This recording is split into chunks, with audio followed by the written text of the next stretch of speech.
Millionaire cancels his party after a black chef is insulted, but what he does next goes viral. Julian King could feel the tension in the room, but he ignored it until he couldn't anymore. The crystal chandeliers cast a warm glow over his opulent living room, filled with the low hum of conversation and the clink of champagne flutes. His guests, a who's who of the city's elite, mingled in small groups, their designer clothes and sparkling jewelry a testament to their wealth and status. As Julian made his way through the crowd, he caught snippets of conversation about mergers, acquisitions, and the latest luxury vacations. But beneath the polite smiles and air kisses, he sensed an undercurrent of unease. Eyes darted away when he approached. Conversations shifted to more neutral topics. It was a dance he knew all too well. The careful choreography of those who saw him as an outsider, despite his success. In the kitchen, Marcus Green moved with quiet efficiency, his hands a blur as he put the finishing touches on an array of exquisite hors d'oeuvres. Julian had hired Marcus not just for his culinary prowess, but for the passion that shone in his eyes when he spoke about food. Now, watching the young chef work, Julian felt a surge of pride. Here was talent that deserved recognition, regardless of the color of its skin. "How's everything coming along, Marcus?" Julian asked, leaning against the gleaming countertop. Marcus looked up, a small smile playing at the corners of his mouth. "Just about ready, Mr. King. The lamb lollipops are resting, and the truffle risotto balls are keeping warm. We'll be good to go in 5 minutes." Julian nodded, impressed by the chef's calm demeanor. "Excellent. And please call me Julian. We're all friends here." As if on cue, the kitchen door swung open, and Cliff Thompson strode in, his wife Sarah trailing behind him. Cliff's eyes swept over the kitchen, his lip curling slightly as he took in Marcus's presence. "Ah, Julian," Cliff boomed, clapping him on the shoulder with a force that was just shy of friendly. "I was wondering where you disappeared to. Checking on the help? I see." Julian felt his jaw tighten, but he kept his voice even. "Just making sure everything's perfect for our guests, Cliff. Marcus here is one of the most talented chefs in the city." Cliff's eyebrows rose, skepticism etched across his face. "Is that so? Well, I suppose we'll see, won't we?" He turned to Marcus, his tone dripping with condescension. "I hope you're up to the task, boy. This crowd has discerning tastes." Marcus met Cliff's gaze steadily, his voice calm and professional. "I assure you, sir, I prepared for this evening with the utmost care. I believe you'll find the menu both innovative and satisfying." Sarah let out a tinkling laugh that set Julian's teeth on edge. "Oh, how quaint. He speaks so well, doesn't he, darling?" She turned to Julian, her smile not quite reaching her eyes. "Wherever did you find him?" Before Julian could respond, Marcus stepped forward, a tray of perfectly arranged canapes in his hands. "If you'll excuse me, I believe it's time to begin serving. Enjoy your evening." As Marcus slipped past them and out into the party, Julian caught the brief flash of hurt in the young chef's eyes. It was gone in an instant, replaced by the mask of professionalism, but Julian had seen it, and it ignited something within him, a slow-burning anger that he knew would not be easily extinguished.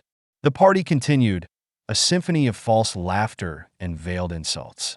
Julian moved through the crowd, playing the gracious host while keeping a watchful eye on Marcus. The young chef worked tirelessly, presenting each dish with a quiet pride that seemed to go unnoticed by most of the guests. It was during the main course that the simmering tension finally boiled over.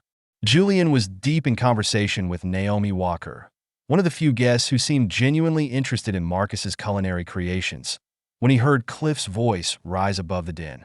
"I must say, Julian, I expected better from a man of your standing."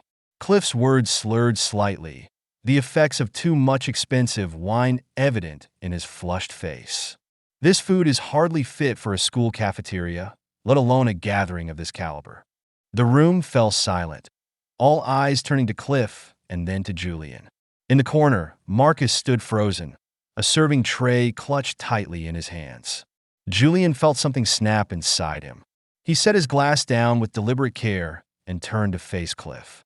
"I'm sorry you feel that way, Cliff. Perhaps your palate isn't as refined as you believe it to be." Cliff's face darkened. Are you suggesting that I don't know good food when I taste it? I've dined in the finest restaurants across the globe, my boy.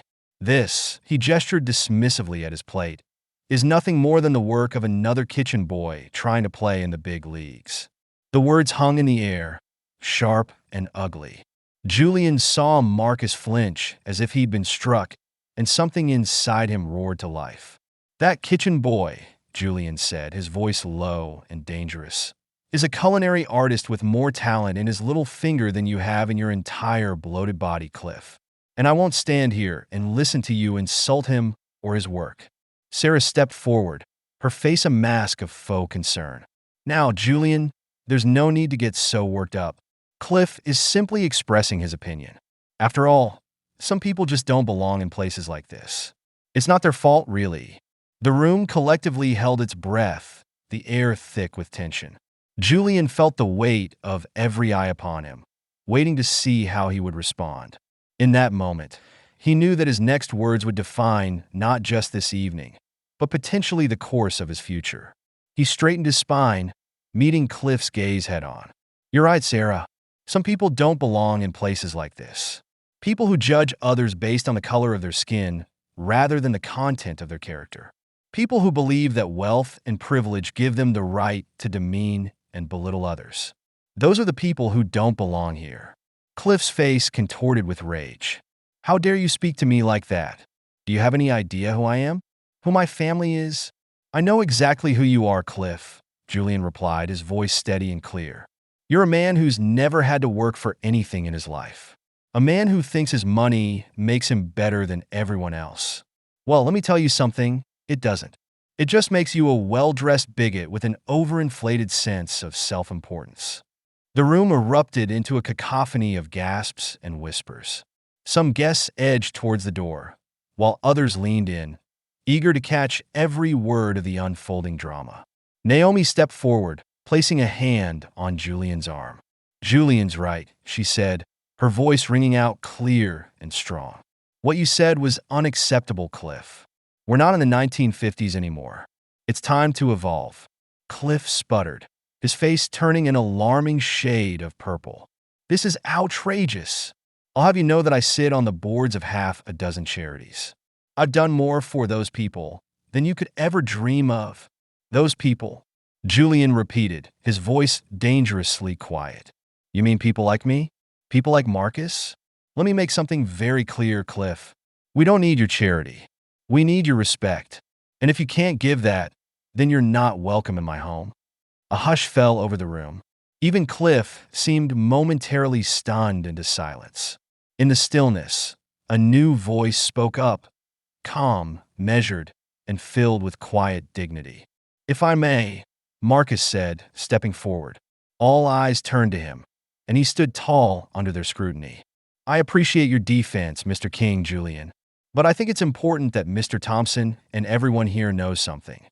Marcus took a deep breath, his eyes sweeping the room before settling on Cliff. Next week, I've been invited to cook at the Governor's Charity Gala.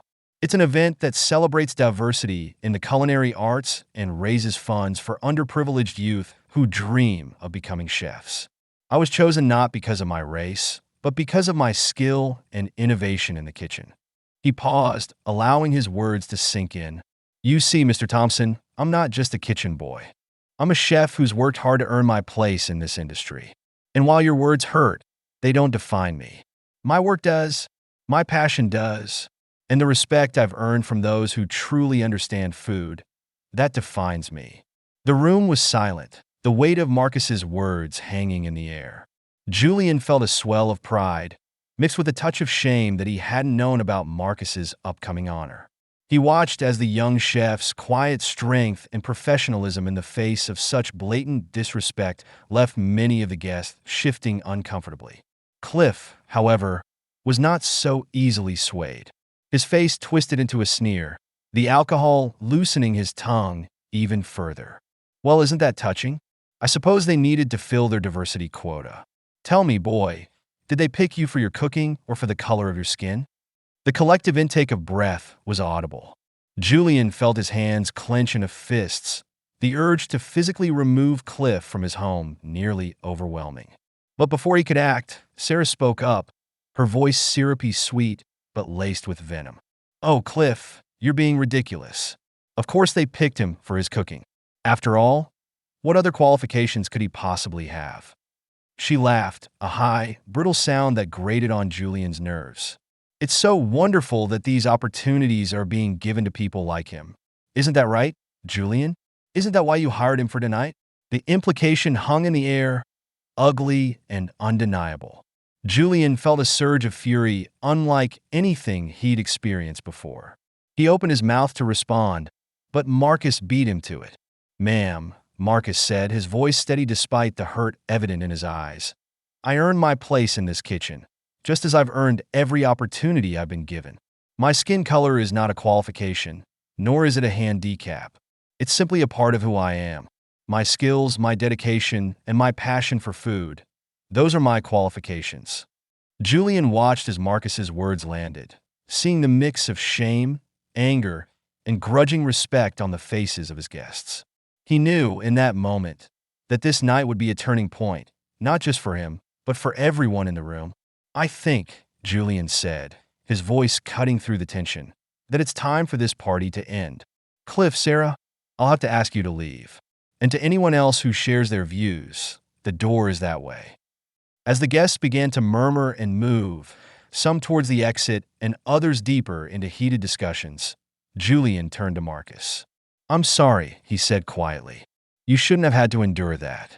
Not here, not anywhere." Marcus nodded, a small smile touching his lips. "Thank you for standing up for me, Julian. It means more than you know."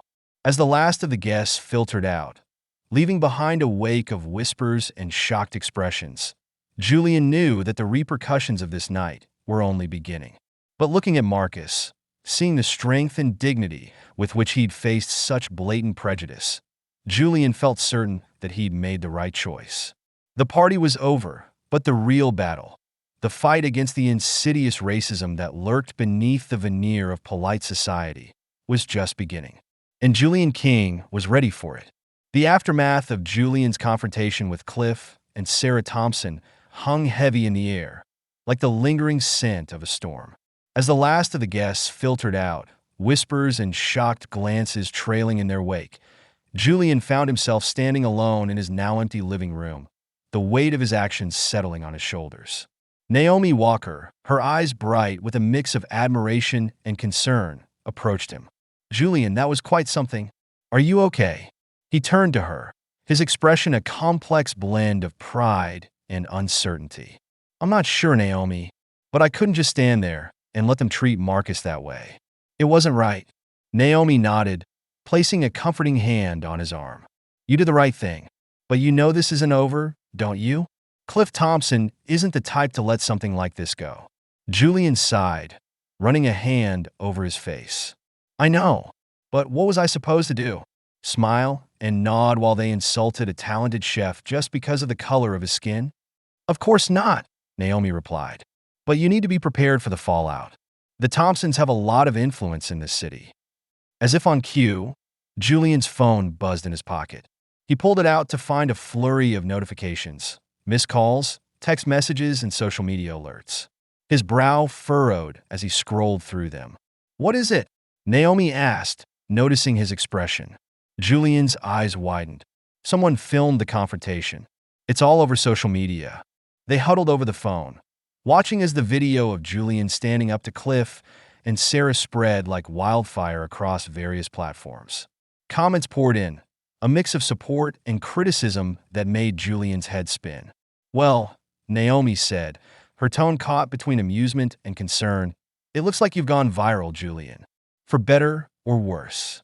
Before Julian could respond, Marcus appeared in the doorway, his chef's jacket removed and a look of quiet determination on his face. "Mr. King, Julian, I wanted to thank you for what you did tonight. Not many people would have taken a stand like that."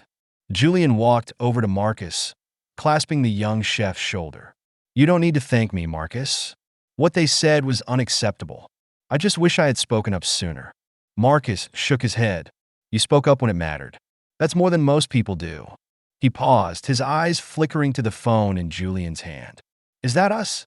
Julian nodded grimly. Someone recorded the whole thing. It's spreading fast. Marcus's face paled slightly, but he squared his shoulders. Well, I suppose there's no hiding from it now. Whatever comes next, we'll face it head on. As Marcus left, promising to return the next day to help clean up, Julian turned back to Naomi. What do you think I should do? Naomi considered for a moment. For now, get some rest. Tomorrow, we'll deal with the aftermath.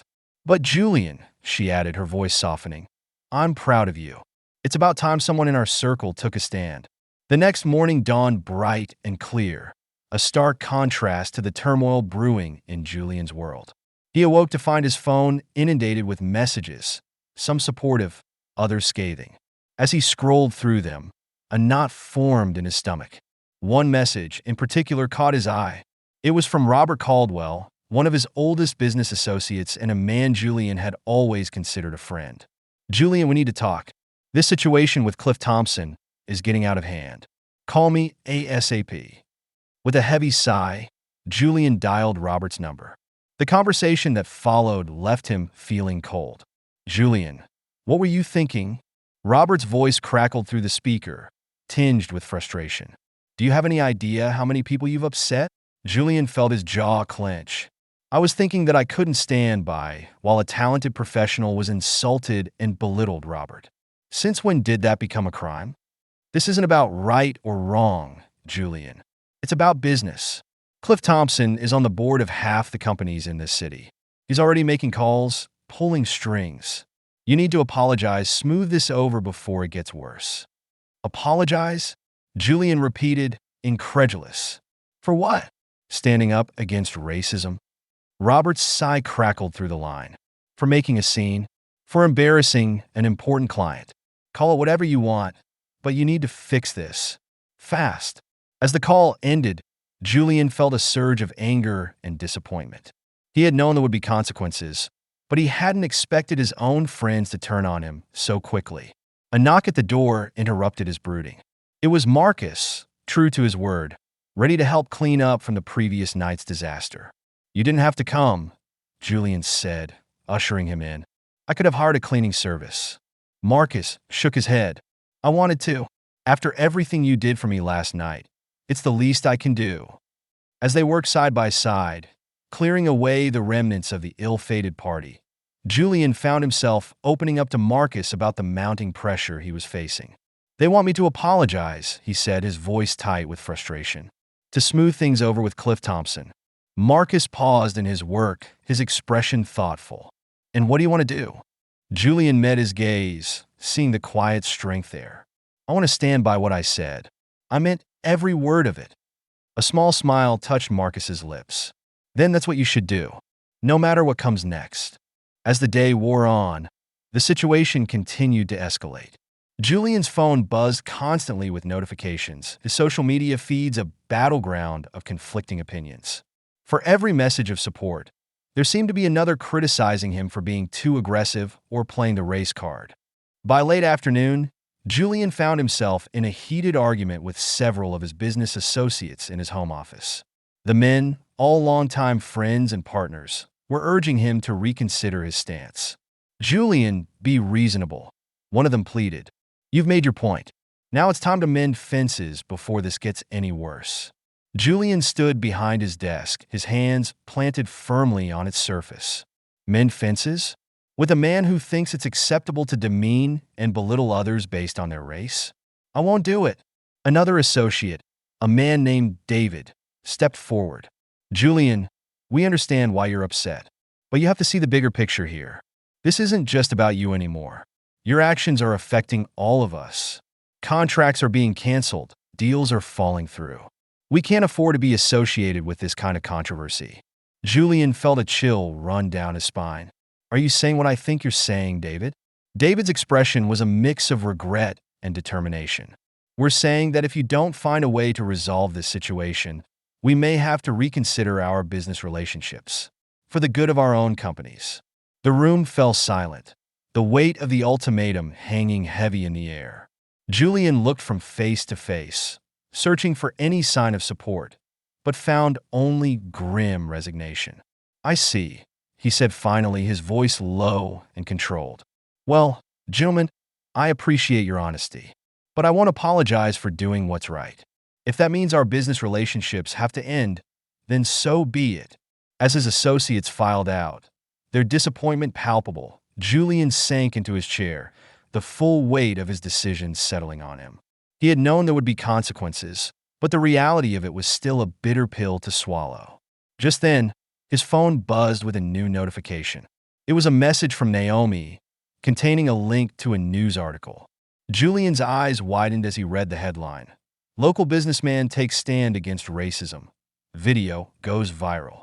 The article detailed the events of the previous night, praising Julian for his courage in confronting Cliff Thompson. It also mentioned Marcus by name, highlighting his upcoming appearance at the governor's charity gala. As Julian scrolled through the comments, he was surprised to see an outpouring of support from people he'd never met. Many shared their own experiences with racism in professional settings, thanking Julian for speaking out. Just as he was about to set his phone down, it rang. The caller ID showed an unfamiliar number. Hello, Julian answered, cautiously.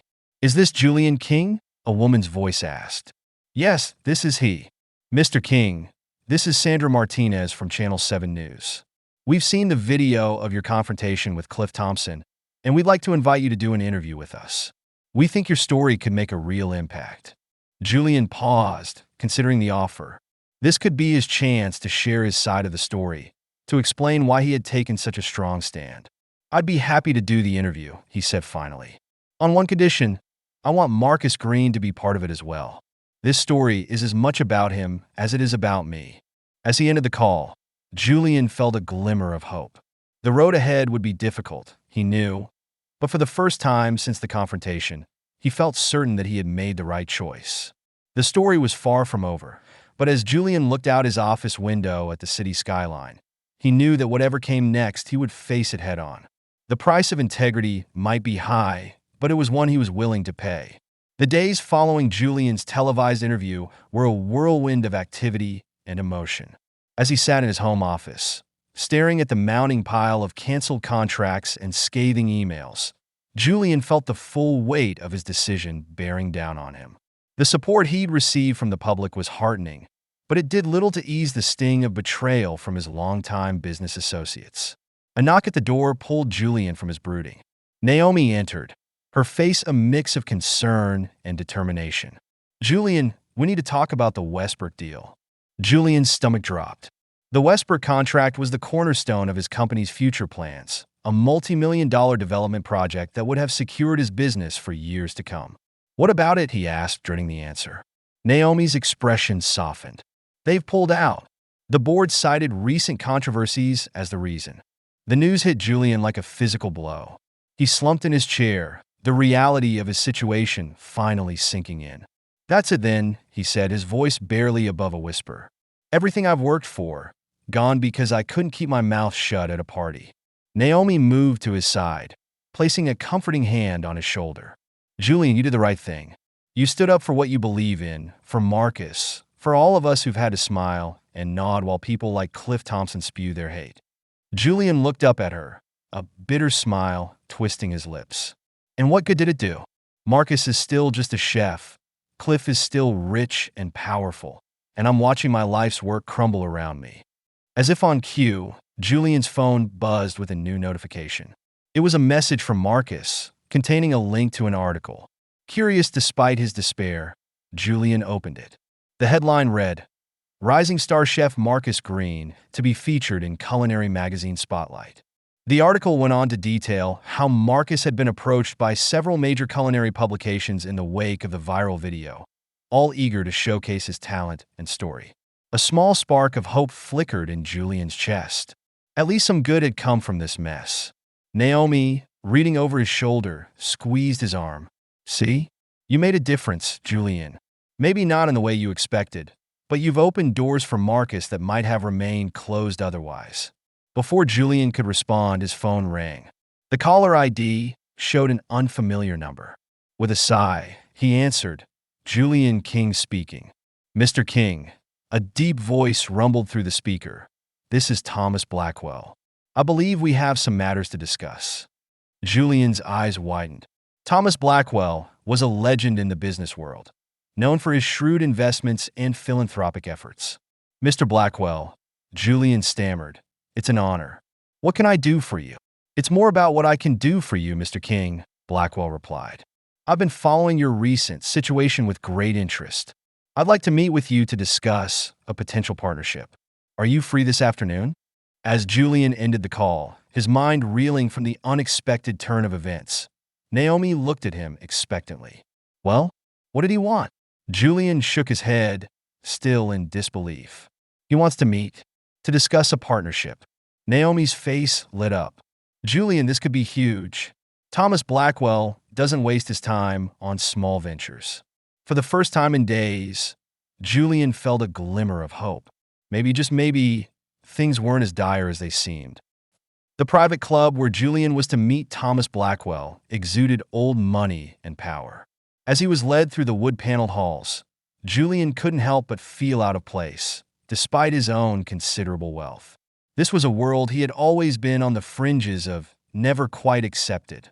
As he rounded a corner, Julian's heart sank. Sitting at the bar, nursing a glass of scotch, was Cliff Thompson. Their eyes met, and for a moment, the world seemed to stand still. Cliff's face contorted with rage. He slammed his glass down and stormed over to Julian. "You," he snarled, his breath reeking of alcohol. "You've ruined me, you know that? My reputation, my standing in the community, all gone because you couldn't take a joke." Julian stood his ground, meeting Cliff's gaze steadily. "It wasn't a joke, Cliff. It was racism, plain and simple. And it's about time someone called you out on it." Cliff's face flushed an even deeper shade of red. "You think you're so righteous, don't you? Well, let me tell you something, King. I've got friends in high places. I'll make sure you never work in this town again. You'll be begging on the streets before I'm done with you." "Is that a threat, Mr. Thompson?" A new voice interjected. Both men turned to see Thomas Blackwell standing nearby, his expression stern. Cliff's demeanor changed instantly, a sycophantic smile replacing his snarl.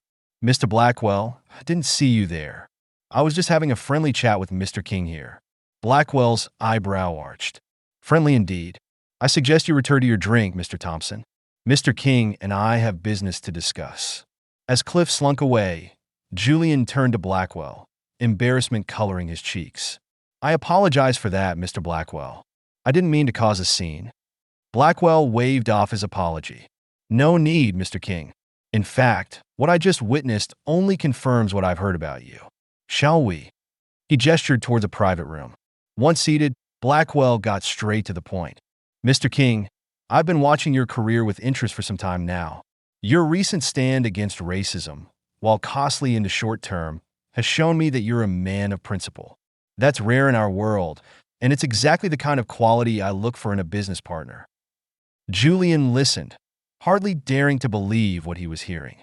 Blackwell continued, "I'm prepared to offer you a substantial investment in your company, as well as introductions to some of my associates who share our values. Together, I believe we can not only recover what you've lost, but build something even greater." As the meeting concluded, Julian's head was spinning. He had entered the club feeling defeated and was leaving with a new lease on life. But as he made his way to the exit, he was confronted once again by Cliff Thompson. "This isn't over, King," Cliff hissed, his eyes blazing with hatred. "I'll see you in court. Defamation, slander. I'll throw everything I've got at you." Julian felt a surge of anger, but before he could respond, his phone buzzed. It was a text from Marcus. "Just got offered my own cooking show. They want you to be part of the first episode." "We did it, Julian. We really did it." Looking back at Cliff, Julian felt a calm settle over him. "You know what, Cliff? Go ahead. Sue me. Take me to court. Because when you do, I'll make sure the whole world hears exactly what kind of man you really are. And this time, there won't be any party guests to hide behind." As Julian walked away, leaving a sputtering Cliff in his wake, he felt a weight lift from his shoulders. The road ahead would still be difficult, but for the first time since that fateful night, he felt truly confident in his decision. Later that evening, as Julian sat in his study reflecting on the day's events, his phone rang. It was Naomi. "Julian, have you seen the news?" Her voice was filled with excitement. know what's happening? Julian asked, reaching for his remote to turn on the TV. It's Cliff Thompson. There's been a major expose. Apparently, someone leaked emails and documents showing years of discriminatory practices at his company. It's all over the media. Julian watched in stunned silence as the news anchor detailed the allegations against Cliff. Systematic discrimination in hiring practices, racist comments in internal communications, and attempts to cover it all up. This is huge, Julian, Naomi continued. Thompson's board of directors is calling an emergency meeting. There's talk of forcing him to resign. As the reality of the situation sank in, Julian felt a complex mix of emotions. There was a part of him that felt vindicated, even satisfied. But there was also a sadness, a recognition of the pain and hurt that Cliff's actions had caused over the years. Julian, are you still there? Naomi's voice brought him back to the present. Yeah, I'm here, he replied. It's just a lot to take in. I know, Naomi said softly. But you should know, people are talking about you too. They're calling you a catalyst for change, saying your stand against Thompson opened the floodgates for others to come forward. As Julian ended the call, he sat back in his chair, overwhelmed by the turn of events. He had started this journey simply wanting to defend a talented chef from a racist remark. Now he found himself at the center of a movement for change in the business world. His phone buzzed again, another text from Marcus. Just heard about Thompson. You were right, Julian. Sometimes you have to take a stand, no matter the cost. Thank you for being that person. Julian smiled, feeling a renewed sense of purpose. The road ahead was still uncertain, but he was ready to face whatever challenges lay ahead. Because now he knew one voice, raised at the right moment, could start a chorus of change. Julian King stared at his phone, his hand trembling as he read the email that had just arrived. The Westbrook contract, the cornerstone of his company's future, had been officially terminated. The words blurred before his eyes as the full weight of his situation crashed down upon him. This can't be happening, he muttered, slumping back in his chair. The past few weeks had been a whirlwind of canceled deals, severed partnerships, and mounting public pressure. But this felt like the final nail in the coffin of his career. A soft knock at the door pulled Julian from his spiral of despair. Naomi entered, her face etched with concern. Julian, are you all right? He looked up at her, his eyes hollow. It's over, Naomi. Westbrook pulled out. Without that contract, we're finished. Naomi's expression softened as she took a seat across from him. Julian, I know things look bad right now, but bad. Julian interrupted, his voice rising. Bad doesn't begin to cover it. I've lost everything, Naomi. Everything I've worked for my entire life. Gone because I couldn't keep my mouth shut at one damn party. Naomi leaned forward, her gaze intense. Is that really how you see it? Because from where I'm standing, you lost all of this because you had the courage to stand up for what's right. That's not something to regret, Julian. It's something to be proud of. Before Julian could respond, his phone buzzed.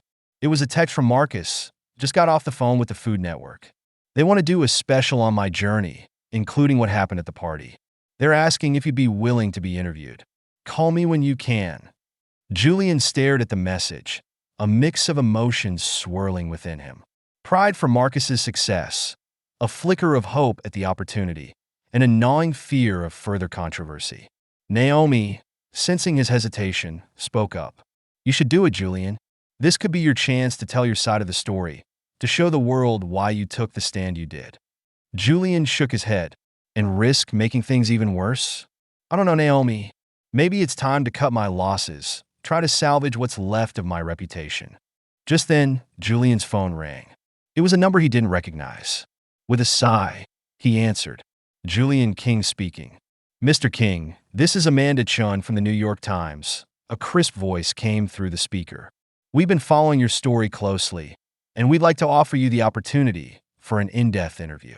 We believe your perspective on racism in the business world is one that needs to be heard. Julian's heart raced as he listened to Amanda's proposal. This wasn't just any interview. It was a chance to speak to a national audience, to shed light on the systemic issues he'd been fighting against. As he ended the call, promising to consider the offer, Naomi looked at him expectantly.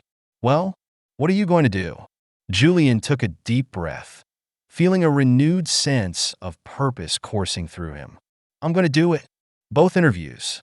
It's time to tell the whole story. Consequences be damned. The next few days were a whirlwind of preparation. Julian worked closely with Naomi and a small team to craft his message, ensuring that he could articulate not just his personal experience, but the broader issues of racism and privilege in the business world. The day of the Food Network interview arrived, and Julian found himself in a sleek studio, seated next to Marcus. As the cameras rolled, Julian watched with pride as Marcus recounted his journey, his voice strong and confident as he described the challenges he'd faced as a black chef in a predominantly white industry. When it came time for Julian to speak about the night of the party, he felt a moment of trepidation. But looking at Marcus, seeing the gratitude and respect in the young chef's eyes, Julian found his voice. What happened that night wasn't just about one insult or one party, Julian said, his words measured but passionate. It was about standing up to a system that has for too long allowed people like Cliff Thompson to demean and marginalize talented individuals like Marcus simply because of the color of their skin. I lost a lot because of that stand, but I'd do it again in a heartbeat. The interview was a resounding success, with social media buzzing about Julian's candid comments and Marcus's inspiring story. But it was the New York Times interview that truly turned the tide. Seated across from Amanda Chun, Julian laid bare the realities of being a black businessman in a world still plagued by systemic racism. He spoke of the subtle slights, the closed doors, the constant pressure to be twice as good just to be considered equal. What happened with Cliff Thompson wasn't an isolated incident, Julian explained, his voice steady. It was a symptom of a much larger problem. And by standing up to it, by refusing to let it slide, I hope to spark a conversation that's long overdue in our society. As the interview drew to a close, Amanda asked one final question. Mr. King, given everything you've lost, the contracts, the partnerships, potentially even your company, do you regret your decision to confront Mr. Thompson that night? Julian paused, considering his words carefully. I've asked myself that question many times over the past few weeks, and every time I come to the same conclusion. No, I don't regret it, because some things are more important than money or status. Integrity, justice, basic human dignity. These are things worth fighting for, even if it costs you everything. The article hit newsstands the following Sunday, and the response was immediate and overwhelming. Julian's phone was flooded with messages of support, not just from the public, but from business leaders and influencers who had been moved by his story. But it was a call from Thomas Blackwell that truly changed everything. Mr. King, Blackwell's deep voice rumbled through the phone. I've just finished reading your interview. I must say, I'm impressed, not just by your words, but by your actions. It's rare to find someone in our world willing to put principle above profit. Julian listened, hardly daring to hope, as Blackwell continued. I'd like to propose a partnership, Mr. King. My resources, combined with your vision and integrity. Together, I believe we could build something truly revolutionary in the business world. As Julian ended the call, his mind reeling from Blackwell's offer, he received another piece of news that left him stunned. Cliff Thompson, in the wake of the mounting public pressure and internal investigations sparked by Julian's stand, had been forced to resign from his company. The news spread quickly, and soon Julian's phone was buzzing with notifications. Among them was a message from Marcus.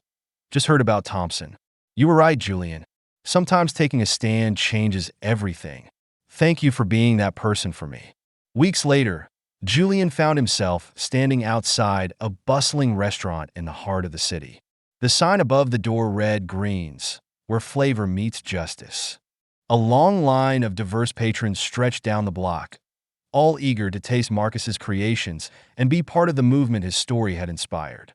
Marcus emerged from the restaurant, his chef's jacket crisp and a wide smile on his face. Julian, I'm so glad you could make it. We're about to seat our first customers. Julian clasped Marcus's hand warmly. I wouldn't have missed this for the world, Marcus. What you've accomplished here, it's incredible. As they stood together, watching the excited crowd, Marcus turned to Julian. You know, none of this would have been possible without you.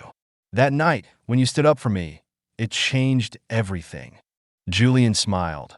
feeling a sense of peace and purpose that had eluded him for weeks. They say you lose everything when you take a stand, he mused, but sometimes you win even more. Marcus nodded, his eyes shining with gratitude and determination. And sometimes, that stand inspires others to rise up too. As they walked into the restaurant together, greeted by the buzz of conversation and the tantalizing aroma of Marcus's cuisine, Julian felt a profound sense of rightness. He had lost much, it was true, but what he had gained in purpose and respect in the knowledge that he had made a real difference was beyond measure. The story of that fateful night at Julian's party had become more than just a viral video or a newspaper headline. It had become a catalyst for change, a rallying cry for those who had long suffered in silence, and a testament to the power of one voice raised in defense of dignity and justice. As Julian took his seat at the chef's table, surrounded by the fruits of Marcus's labor and the energy of a community united in purpose, he knew that this was just the beginning. The road ahead would not be easy, but with allies like Marcus, Naomi, and now Thomas Blackwell, he was ready to face whatever challenges lay ahead. Because sometimes, when you take a stand, you don't just change your own life, you change the world.